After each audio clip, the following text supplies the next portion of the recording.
بسم اللہ الرحمن الرحیم۔ السلام علیکم۔ یہ 5 غلطیاں جس انسان نے کر لی یا جو کر رہا ہے وہ کبھی بھی امیر نہیں ہو سکتا، وہ کبھی بھی دولت مند نہیں بن سکتا۔ اگر دولت اس کے ہاتھوں میں آئے گی بھی تو ایسے چلی جائے گی اس کو پتہ ہی نہیں چلے گا۔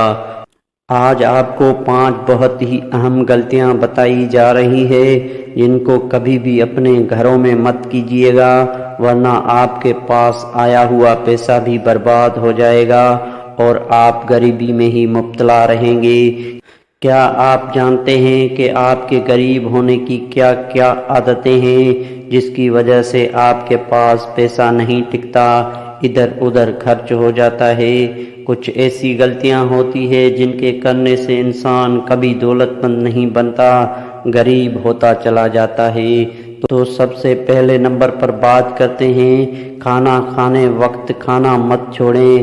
بہت سے لوگ ہوتے ہیں جو کھانا کھاتے وقت چھوڑ دیتے ہیں، آدھا چھوڑ دیتے ہیں، آدھا کھا لیتے ہیں۔ اکثر شادیوں میں، ولیموں میں ہم لوگ کھانے کو چھوڑ دیتے ہیں اور پھر کیا ہوتا ہے کہ وہ آدھا بچا ہوا کھانا باہر پھینک دیا جاتا ہے۔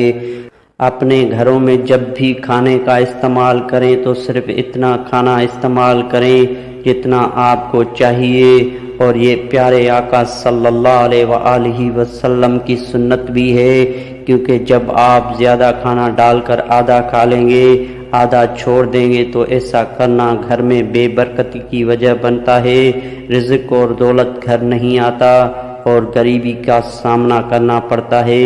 اس کے عبد بات کرتے ہیں، جوتے اور چپل گھر میں ادھر ادھر پڑے رہتے ہیں، الٹے پڑے رہتے ہیں، سیدھے پڑے رہتے ہیں۔ اگر ایسا گھر میں ہو تو آپ کا گھر بے برکتی میں مبتلا ہو جائے گا۔ اور تیسری چیز نماز کا گھر میں ادا نہ کرنا بھی ہے، یعنی فرائض تو مسجد میں پڑھ لیے جائیں اور کچھ سنتیں و نوافل گھر میں آ کر پڑھے جائیں۔ حضور صلی اللہ علیہ وآلہ وسلم نے فرمایا کہ گھروں کو قبرستان مت بناؤ۔ چوتھی چیز فضول خرچی ہے، اور آخری اور 5ویں چیز صدقے سے اجتناب برتانے ہیں۔ اللہ ہم سب کا حامی و ناصر ہو، آمین ثم آمین۔ اللہ حافظ۔